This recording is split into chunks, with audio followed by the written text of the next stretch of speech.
കർത്താവിൻ്റെ പരിശുദ്ധ നാമം വാഴ്ത്തപ്പെടുമാറാകട്ടെ. ക്രിസ്തുയേശുവിൻ്റെ നിസ്തുല നാമത്തിൽ എല്ലാ പ്രിയപ്പെട്ടവർക്കും സ്നേഹവന്ദനങ്ങളെ അറിയിക്കുന്നു.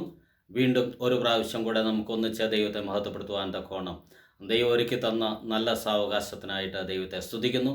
ജീവനും ഭക്തിക്കും ആവശ്യമായ എല്ലാ നന്മകളും നൽകി കഴിഞ്ഞ ദിവസങ്ങളിൽ നമ്മെ വഴി നടത്തിയ, നമ്മുടെ ജീവിതത്തിൽ ഇതുവരെയും നമ്മെ ജയോത്സവം വഴി നടത്തിയ ദൈവത്തെ നന്ദിയോടെ നമുക്ക് സ്തുതിക്കാം. ഇന്ന് അല്പസമയം നമുക്കൊന്നിച്ച് ചിന്തിക്കേണ്ടതിനു വേണ്ടി ഉൽപ്പത്തി പുസ്തകം 26-ാം അധ്യായത്തിൻ്റെ 16, 17, 18 വാക്യങ്ങളിലേക്ക് ശ്രദ്ധയെ തിരിക്കുവാനായിട്ട് ഞാൻ താല്പര്യപ്പെടുന്നു. അവിടെ ഇസഹാക്ക് താൻ കാണുന്നു അബ്രഹാം കുഴിച്ചിരുന്ന ചില കിണറുകൾ ഫെലിസ്ത്യർ നികത്തിക്കളഞ്ഞിരിക്കുന്നു. അതിൻ്റെ 18-ാം വാക്യത്തിലേക്ക് നാം കടന്നു വരുമ്പോൾ നാം ഇപ്രകാരം കാണുന്നു: ഇസഹാക്ക് അതിനെ വീണ്ടും കുഴിച്ചു. ദൈവത്തിന് സ്തോത്രം. ഇന്ന് വെള്ളം മനുഷ്യ ജീവിതത്തിൻ്റെ അവിഭാജ്യമായ ഘടകമാണ്. വെള്ളമില്ലാതെ ജീവിക്കാനൊക്കത്തില്ല. നമ്മുടെ ശരീരത്തിൻ്റെ ഒരു നല്ല ഭാഗവും ജലാംശമാണ്. ജലാംശം കുറഞ്ഞു കഴിഞ്ഞാൽ ഡീഹൈഡ്രേഷൻ ഉണ്ടാകും. ഡോക്ടർമാർ പറയും ഡീഹൈഡ്രേഷൻ ഉണ്ടാകാതെ നാം നമ്മുടെ ശരീരം കാത്തു സൂക്ഷിക്കണം. നമുക്ക് നാട്ടിൽ അറിയാം, സാധാരണ ഫെബ്രുവരി, മാർച്ച്, ഏപ്രിൽ, മെയ് മാസങ്ങളൊക്കെ ആകുമ്പോഴത്തേക്ക് പലയിടത്തും കിണറുകൾ വറ്റി വരളും. കിണറ്റിൽ ഒരു തുള്ളി വെള്ളം പോലും ഇല്ലാത്ത ഉണങ്ങിയാകും. എന്നാൽ ഇതേ കിണർ തന്നെ വർഷകാലമാകുമ്പോൾ മുകളിൽ നിന്ന് കയറ് പോലും ഇല്ലാതെ തൊട്ടി മുക്കിയെടുക്കത്തക്കോണം മുകളിൽ വരെ വെള്ളമാകും. വർഷകാലത്ത് ഇടവപ്പാതിയുടെ സമയത്ത് നാം ഉപയോഗിക്കുന്ന വെള്ളത്തിൻ്റെ അളവ് വളരെ കുറവാണ്. ദാഹം കുറവാണ്, വിയർക്കുന്നില്ല, അതുകൊണ്ട് ഡീഹൈഡ്രേഷൻ കുറവാണ്. അതേ സമയത്ത് നമുക്ക് കൂടുതൽ വെള്ളം ആവശ്യമുള്ളത് ഉഷ്ണകാലത്താണ്, വരൾച്ചയുടെ കാലത്താണ്. വരൾച്ചയുടെ കാലത്ത് ഒരു കിണറ്റിൽ വെള്ളം കിട്ടുക എന്നുള്ളതാണ് ഏറ്റവും പ്രധാനപ്പെട്ടത്. ഇടവപ്പാതിക്ക് എൻ്റെ കിണറ്റിൽ 4 അടി വെള്ളമുണ്ടെന്ന് പറയുന്നതിനകത്ത് ഒരർത്ഥവുമില്ല. വരൾച്ചയുടെ കാലത്ത് എൻ്റെ കിണറ്റിൽ 4 അടി വെള്ളമുണ്ടെന്ന് പറഞ്ഞാൽ അതാണ് ശ്രേഷ്ഠമായ കാര്യം. വരൾച്ച ഉള്ള സമയങ്ങളിൽ നമുക്കറിയാം, ഏതെങ്കിലും ഒരു കിണറ്റിൽ കുറേയേറെ വെള്ളം ഉണ്ട് എങ്കിൽ അതിനുള്ള ചുറ്റുപാടുള്ള ആൾക്കാരൊക്കെ അവിടെ വന്ന് ആ കിണറ്റിൽ നിന്ന് വെള്ളം കോരിക്കൊണ്ട് അവരുടെ വീട്ടാവശ്യങ്ങൾക്ക് വേണ്ടി, അവരുടെ സ്വന്തം ആവശ്യങ്ങൾക്ക് വേണ്ടി അവിടെ നിന്ന് വെള്ളം കോരിക്കൊണ്ട് പോകുന്ന പതിവുണ്ട്. അന്നേരം ഈ വെള്ളം ഈ കിണറ്റിൽ കിട്ടുന്നത്, ഈ കിണർ വെള്ളം കുടിക്കാറില്ല, മറ്റുള്ളവർക്ക് കൊടുക്കാൻ വേണ്ടി ഈ കിണർ വെള്ളം സൂക്ഷിക്കുകയാണ്. ഒരിക്കൽ കർത്താവിൻ്റെ വേലയിലായിരുന്ന പാസ്റ്റർ PC വർഗീസ് എന്നോട് പറഞ്ഞ ഒരു കാര്യം ഞാൻ ഓർക്കുന്നു. ഏകദേശം 40 വർഷങ്ങൾക്ക് മുൻപ് വലിയ വരൾച്ച ഉണ്ടായ സമയത്ത് ദിവസം തോറും കിണറ്റിലെ വെള്ളം താഴ്ന്നുകൊണ്ടിരിക്കുകയാണ്. ഒരു ദിവസം രാവിലെ എഴുന്നേറ്റപ്പോൾ 1-2 തൊട്ടി വെള്ളം മാത്രം ആ കുഴിയിൽ കിടപ്പുണ്ട്. അത് ഒരു വിധത്തിൽ കുറേശ്ശെയായി അവർ കോരിയെടുത്തു. തൊട്ടി മുങ്ങാൻ പോലുമില്ല, സ്വല്പ വെള്ളം മാത്രം. അത് മണ്ണൊക്കെ ആയിട്ടിരിക്കുകയാണ്. ഇവർക്ക് 2 പേർക്കും, പാസ്റ്റർക്കും ഭാര്യയ്ക്കും, പ്രായമായി. അവർക്ക് വെളിയിൽ പോയി വെള്ളം കൊണ്ടുവരാനായിട്ട് ആരോഗ്യം അനുവദിക്കുന്നില്ല. 2 പേരും അകത്ത് കയറിയിരുന്ന് പ്രാർത്ഥിച്ചു, കർത്താവേ, മഴയെ അയക്കണമേ, ഞങ്ങൾക്ക് വെള്ളമില്ലാത്ത അവസ്ഥ വന്നു കഴിഞ്ഞാൽ ഞങ്ങൾക്ക് ജീവിക്കാനായിട്ട് ബുദ്ധിമുട്ട് വരും, അതുകൊണ്ട് മഴയെ അയക്കണമെന്ന് പ്രാർത്ഥിച്ചു. പക്ഷേ അല്പസമയം പ്രാർത്ഥിച്ചു കഴിഞ്ഞപ്പോൾ ഭയങ്കര മഴ പെയ്തിട്ട് പുരയുടെ മുകളിൽ നിന്ന് ശക്തിയായി വെള്ളം ചാടുന്നത് പോലെ ഒരു ശബ്ദം കേട്ടു. അവർക്ക് തോന്നി പ്രാർത്ഥിച്ചപ്പോൾ തന്നെ മഴ പെയ്തതായിരിക്കാം.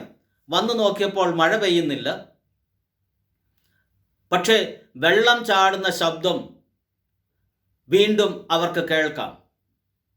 ആ ശബ്ദം കേൾക്കുന്ന സ്ഥലം നോക്കി അവർ ചെന്നപ്പം കിണറ്റിനകത്താണ് ഇതെന്ന് മനസ്സിലായി അവർ നോക്കിയപ്പോൾ കിണറിൻ്റെ പകുതിക്ക് മുകളിലുള്ള ഒരു സ്ഥലത്ത് നിന്നും പൈപ്പ് തുറന്ന് വെള്ളം ചാടുന്നത് പോലെ ശക്തിയായി വെള്ളം കിണറിൻ്റെ നടുവിലേക്ക് വീണുകൊണ്ടിരിക്കുകയാണ്.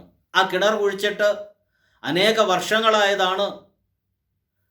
താഴെ അവർക്ക് ആവശ്യത്തിന് വറവുകളിൽ വെള്ളം കിട്ടുമായിരുന്നു. എന്നാൽ ഇങ്ങനെ ഒരു സംഭവം, മുകളിൽ നിന്ന് ടാപ്പ് തുറന്ന് ചാടുന്നത് പോലെ ശക്തിയായി വെള്ളം ചാടുകയാണ്. ഏകദേശം ആ വെള്ളം ഉയർന്നു വന്നു, അരക്കിണർ വെള്ളം പോലെയായി. അതിനുശേഷം ആ കിണർ വറ്റിയിട്ടില്ല എന്ന് ആ കർത്താവിൻ്റെ അഭിഷിക്തൻ എന്നോട് പറയുവാനായിട്ടിടയായി തീർന്നു. ജീവിതത്തിൽ വെള്ളമില്ലാത്ത കിണറുകൾ, ശാസ്ത്രീയമായിട്ട് ഇതിന് എത്രത്തോളം സപ്പോർട്ടുണ്ടെന്ന് എനിക്ക് അറിഞ്ഞുകൂടാ. പണ്ടൊക്കെ കിണർ കുഴിക്കുന്നതിന് മുൻപ് സ്ഥാനം നോക്കുക എന്ന് പറയുന്ന ഒരു കാര്യം ചെയ്യുമായിരുന്നു. ചിലർ വന്നിട്ട് ചില പ്രത്യേക വിധത്തിൽ നോക്കിയിട്ട് പറയും, ഈ ഭാഗത്തു നിന്നും 2 ഉറവച്ചാലുകൾ വരുന്നുണ്ട്, അത് രണ്ടും കൂടെ വന്ന് കൂട്ടിമുട്ടുന്ന സ്ഥലത്ത് ഇവിടെ കുഴിക്കുക. അവരവിടെ ഒരു കുറ്റിയൊക്കെ അടിച്ചിട്ട് പോകും.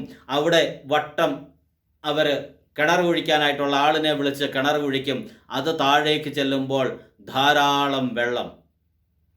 അവർ പറയും, എല്ലായിടത്തും വെള്ളത്തിൻ്റെ ചാലില്ല, എല്ലായിടത്തും ഉറവയുടെ ചാലില്ല. എന്നാൽ ആ ഉറവയുടെ ചാലുള്ളതിൻ്റെ നേരെ ഈ കിണർ താഴോട്ട് ചെന്ന് കഴിഞ്ഞാൽ അവിടെ ധാരാളം വെള്ളം കിട്ടാനായിട്ട് ഇടയായിത്തീരും. പ്രിയമുള്ളവരെ, ദൈവം നമ്മളോട് പറയുന്നത്, ദൈവം കാണിച്ചു തരുന്നത് ഉറവയുടെ ചാലുള്ള ഭാഗങ്ങളാണ് കാണിച്ചു തരുന്നത്. പക്ഷേ നമ്മൾ പലപ്പോഴും ചെയ്യുന്നത്, ഈ ഉറവയുടെ ചാല് കാണിച്ചു തന്നു കഴിഞ്ഞാലും അവിടെ കുഴിക്കാതെ നമ്മുടെ ബുദ്ധി അനുസരിച്ച് മാറ്റിക്കുഴിക്കും. ഉറവയുടെ ചാലില്ലാത്ത സ്ഥലത്ത് കുഴിച്ചു കഴിഞ്ഞിട്ട് വെള്ളം കിട്ടുന്നില്ല എന്ന് കംപ്ലൈൻറ്റ് പറയും. ഇന്ന് നമുക്കൊരു പുതിയ തീരുമാനമെടുക്കാം. ദൈവം കാണിച്ചു തരുന്ന ഉറവയുടെ ചാലുകൾക്കനുസരിച്ച് ഞാൻ കിണർ കുഴിക്കുന്ന ആളായിരിക്കും. എൻ്റെ പ്രവർത്തന മേഖലകളിൽ, എൻ്റെ ജീവിതത്തിൻ്റെ മേഖലകളിൽ, എൻ്റെ കുടുംബാന്തരീക്ഷത്തിൽ ദൈവം കാണിക്കുന്ന ആത്മീകവും ഭൗതികവും ശാരീരികവുമായ അനുഗ്രഹത്തിൻ്റെ ഉറവുകളുടെ ചാലനുസരിച്ചാണ് ഞാൻ ഇനിയും പ്രവർത്തിക്കുന്നത് എന്ന് ഒരു പുതിയ തീരുമാനമെടുക്കാം. നാം വായിച്ച ഭാഗത്തേക്ക് നമുക്ക് കടന്നു വരാം. അവിടെ എഴുതിയിരിക്കുന്നത് ഇപ്രകാരമാണ്: ഒരു കാലത്ത് അബ്രഹാം ചില കിണറുകൾ കുഴിച്ചു. അത് ഫെലിസ്ത്യർ വന്ന് മണ്ണിട്ട് നികത്തിക്കളഞ്ഞു. ഇപ്പോൾ ഇസഹാക്കും കുടുംബവും താമസിക്കുന്നത് ഗരാരിലാണ്. അവിടെ വെള്ളം കിട്ടുന്നില്ല. അങ്ങനെ ഇരിക്കുമ്പോഴാണ് ഇസഹാക്ക് കണ്ടത് വളരെ വെള്ളമുള്ളൊരു കിണറായിരുന്നു. പക്ഷേ അത് ഇന്ന് ഉപയോഗശൂന്യമായി കിടക്കുകയാണ്, കല്ലും മണ്ണും ഇട്ടിരിക്കുകയാണ്. ഇന്ന് എൻ്റെ കേൾവിക്കാരിൽ പലർ ഇതുപോലെ ഉണ്ടായിരിക്കും. ഒരു കാലത്ത് സമൃദ്ധമായ അനുഗ്രഹങ്ങളായിരുന്നു. ആത്മീകമായും ഭൗതികമായും ശാരീരികമായും എല്ലാം വളരെ നല്ലത്. അനേകർക്ക് ദാഹമകറ്റത്തക്കോണം, അനേകർക്ക് കോരിക്കുടിക്കത്തക്കോണം സമൃദ്ധമായ ജലമായിരുന്നു. എന്നാൽ ഇന്ന് ഫെലിസ്ത്യർ, ശത്രു അതിനകത്ത് കല്ലിട്ട് അത് ഉപയോഗശൂന്യമാക്കിയിരിക്കുകയാണ്. ജീവിതത്തിൻ്റെ സമസ്ത മേഖലകളും പരാജയമാണ്. ഇതൊരു ഉപയോഗശൂന്യമായ കിണറാണ് എന്ന് സ്വയം ചിന്തിക്കുകയും വിലപിക്കുകയും സ്വയം ശപിക്കുകയും ചെയ്യുന്ന ജീവിതങ്ങളെ ഞാൻ കണ്ടിട്ടുണ്ട്. എൻ്റെ ജീവിതത്തിൻ്റെ എല്ലാ മേഖലകളും ഒരു പരാജയമാണെന്ന് സ്വയം ശപിച്ച് ഒരു പെസിമിസ്റ്റായിട്ട്, ഒരു നിരാശയിൽ കഴിയുന്ന പലരെയും കണ്ടിട്ടുണ്ട്. അവരോട് കൗൺസിലിങ്ങിലൂടെ അവരെ സഹായിക്കുവാനായിട്ട് ദൈവം സഹായിച്ചിട്ടുണ്ട്. ഇവിടെ ഇസഹാക്ക് ഈ കിണറിനെ നോക്കിയപ്പോൾ അതിനകത്ത് കല്ലിട്ടിരിക്കുകയാണ്. ആ വെള്ളം ഉപയോഗിക്കത്തക്കവണ്ണം ആർക്കും കഴിയുന്നില്ല. അത് ഉപയോഗശൂന്യമായി കിടക്കുകയാണ്. അത് കണ്ടിട്ട് കൈയും തട്ടി പൊടി തട്ടി ഇസഹാക്ക് പോവുകയല്ല ചെയ്തത്. ഇസഹാക്കിനറിയാം ഇത് ഒരു കാലത്ത് ധാരാളം വെള്ളമുണ്ടായിരുന്നതും അനേകരുടെ ദാഹം അകറ്റിയിരുന്നതുമായ ഒരു കിണറാണ്. അതുകൊണ്ട് ഞാൻ ഒരു കാര്യം ചെയ്യും, ഇവരിട്ടിരിക്കുന്ന ഈ കല്ലുകളും മണ്ണും ചള്ളയും ഞാൻ ഇതിൽ നിന്ന് മാറ്റും. ഇസഹാക്ക് തീരുമാനമെടുത്തു. താൻ ദാസന്മാരുമായി വന്ന് ഈ കിണർ ക്ലീൻ ചെയ്തു. നമുക്കറിയാം, വരൾച്ചയൊക്കെ തുടങ്ങുന്നതിന് മുൻപ് നാം ഒക്കെ നാട്ടിൽ ചെയ്യുന്ന ഒരു കാര്യമുണ്ട്. ആ ഉള്ള വെള്ളം പമ്പ് ചെയ്ത് കളഞ്ഞതിന് ശേഷം കിണറെല്ലാം ഒന്ന് ക്ലീൻ ചെയ്ത് അതിനകത്ത് വീണ കരിയിലയൊക്കെ മാറ്റി, അതിനകത്ത് ചെറിയ ചെടികളൊക്കെ കിളപ്പുണ്ടെങ്കിൽ അതെല്ലാം പറിച്ച് കളഞ്ഞ് കിണറെല്ലാം ഒന്ന് ക്ലീൻ ചെയ്ത് കഴിഞ്ഞാൽ നേരത്തെ കടന്നതിനെക്കാട്ടിൽ കാരണം അത് അന്ന് അവർ ക്ലീൻ ചെയ്തപ്പം അതിൻ്റെ ഉറവച്ചാലുകളൊക്കെ വീണ്ടും അവരൊന്ന് ക്ലീൻ ചെയ്ത് തെളിച്ചു, വെള്ളം നന്നായിട്ട് വരാനായിട്ട് തുടങ്ങി.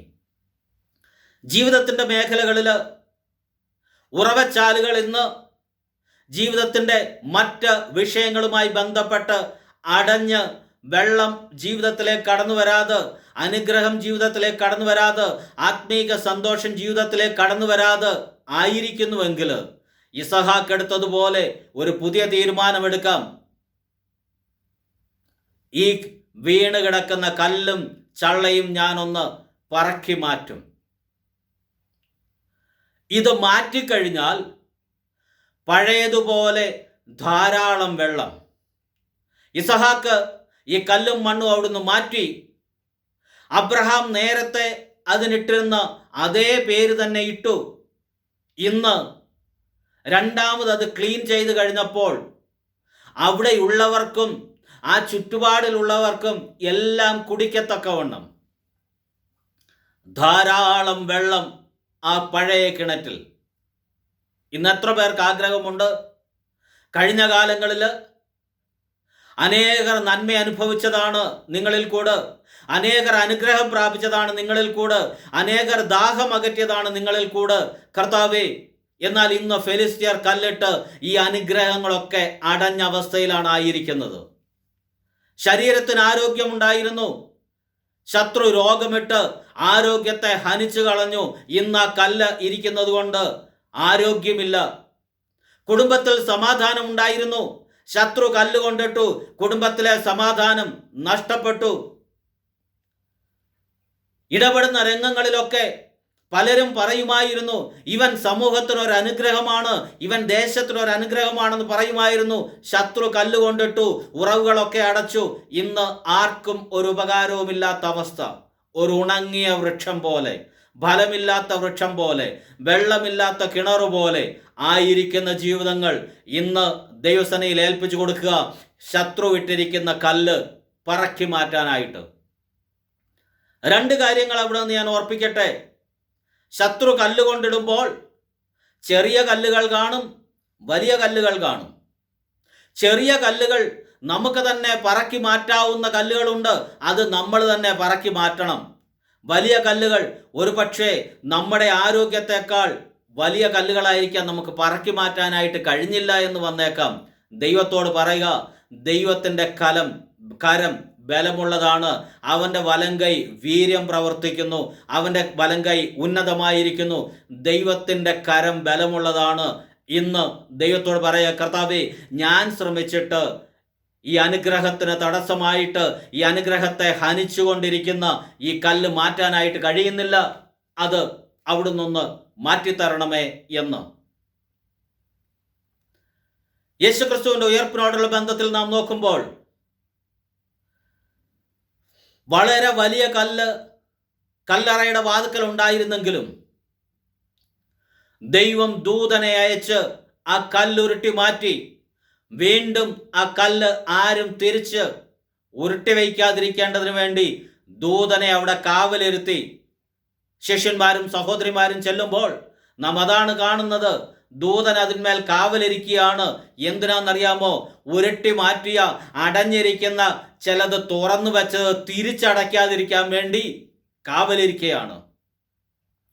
ഇന്ന് നിങ്ങളുടെ കുടുംബത്തിൽ, നിങ്ങളുടെ വ്യക്തി ജീവിതത്തിൽ ശത്രു വിട്ടിരിക്കുന്ന കല്ല് വലിയ കല്ലാണെങ്കിൽ ദൈവത്തോട് പറ, കർത്താവെ, ഞാൻ സ്വയമായിട്ട് നോക്കിയിട്ട് കല്ല് മാറ്റാനായിട്ട് കഴിയുന്നില്ല, നിന്റെ ദൂതനെ അയച്ചൊന്ന് മാറ്റണമേ.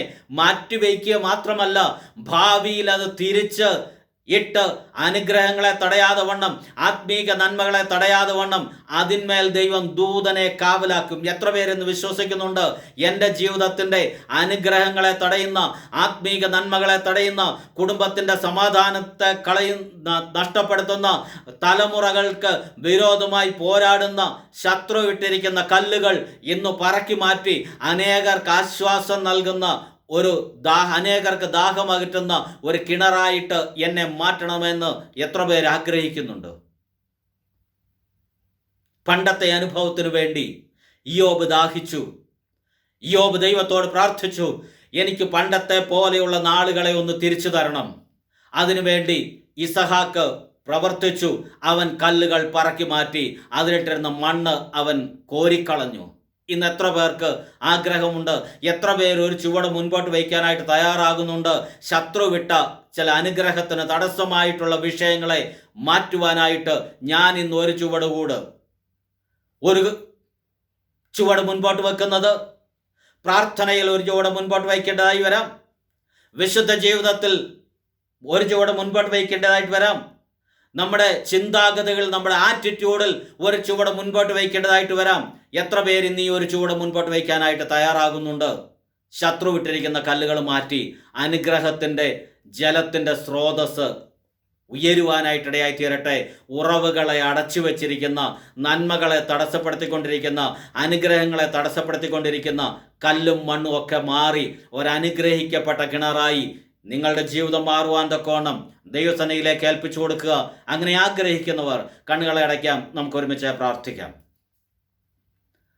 കരുണാസമ്പന്നനായ ദൈവമേ, അനുഗ്രഹിക്കപ്പെട്ട ഈ സമയത്തിനായിട്ട് ഞങ്ങൾ അങ്ങയെ സ്തുതിക്കുന്നു.